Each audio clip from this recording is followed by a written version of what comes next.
اعوذ باللہ من الشیطان الرجیم بسم اللہ الرحمن الرحیم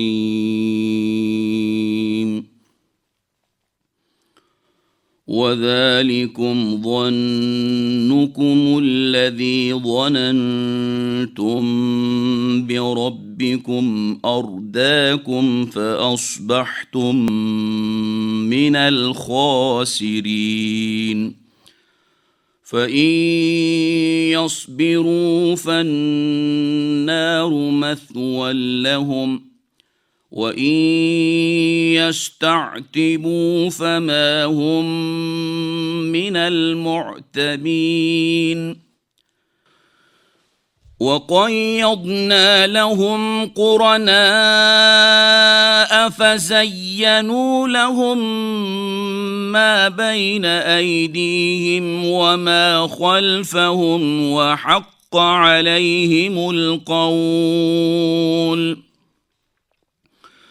وَحَقَّ عليهم القول في قد خلت من قبلهم من الجن والإنس إنهم كانوا خاسرين صدق اللہ العظیم۔ ترجمہ: اور تمہارا یہ گمان جو تم نے اپنے رب کے بارے میں کیا اس نے تمہیں ہلاک کر دیا، سو تم نقصان اٹھانے والوں میں سے ہو گئے۔ سو اگر صبر کرے تو آگ ٹھکانہ ہے ان کے لیے،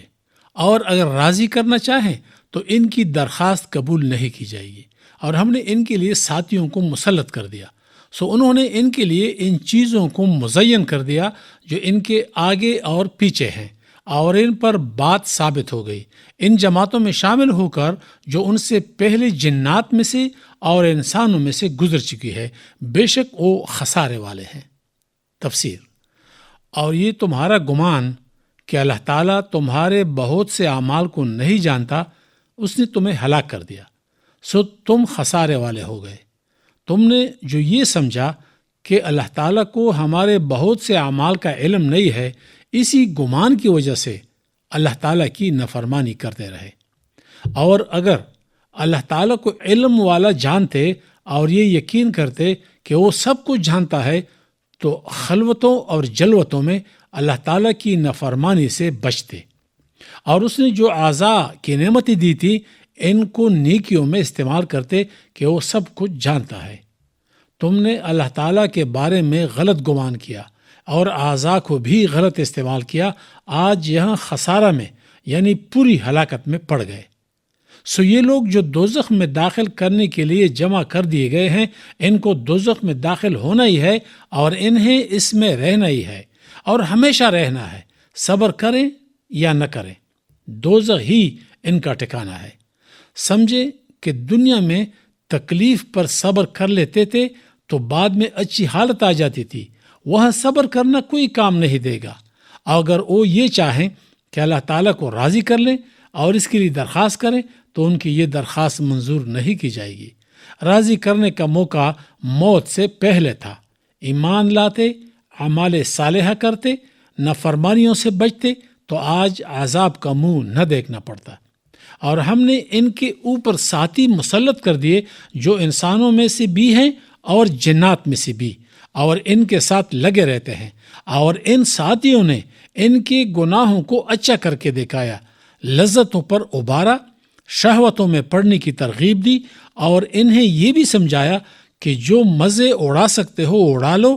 موت کے بعد نہ جی اٹھنا ہے اور نہ جنت ہے نہ دوزخ۔ ان ساتھیوں کی باتوں میں آ کر شرک اختیار کیا اور گناہوں میں منہمک رہے، لہذا عذاب کے مستحق ہوئے۔ ما بین ایدیہم وما خلفہم کے بارے میں حضرت ابن عباس رضی اللہ تعالی عنہما نے فرمایا کہ پہلے لفظ سے آخرت مراد ہے، اور مطلب یہ ہے کہ انہیں یہ سمجھایا کہ حساب کتاب اور جنت دوزخ کچھ نہیں، اور وما خلفہم کے بارے میں فرمایا کہ اس سے دنیا والی زندگی مراد ہے۔ انہوں نے اس دنیا میں کفر کو اچھا بتایا اور خواہشوں اور لذتوں پر ڈالا اور ابارا۔ سورہ زخرف میں فرمایا، اور جو شخص اندھا بنتا ہے رحمان کی یاد سے، ہم اس پر تعینات کرتے ہیں ایک شیطان، سو وہ اس کے ساتھ رہتا ہے۔ شیاطین ان کو روکتے ہیں راہ سے، اور یہ لوگ سمجھتے ہیں کہ ہم راہ پر ہیں، اور وہ ان پر عذاب والی بات ثابت ہو گئی، اور اللہ تعالیٰ کی طرف سے یہ طے کر دیا گیا کہ ان کو عذاب میں داخل ہونا ہے۔ ان سے پہلے جو امتیں جنات میں سے اور انسانوں میں سے گزر چکی ہیں، یہ بھی انہی میں شامل کر دیے گئے، یعنی وہ بھی عذاب میں داخل ہو گئے۔ بلا شبہ یہ سب لوگ خسارے والے تھے۔ دنیا میں آئے، زندگی ملی، جان ملی، آزاد دیے گئے، اموال کے مالک ہوئے، لیکن سب کچھ کھو دیا اور ضائع کر دیا۔ اب تو عذاب ہی عذاب ہے۔ اللہ تعالیٰ سے دعا ہے کہ وہ ہم سب کو جنات و شیاطین اور برے انسانوں کے بہکاوے سے محفوظ رکھے۔ آمین ثم آمین، وآخر دعوانا ان الحمد للہ رب العالمین۔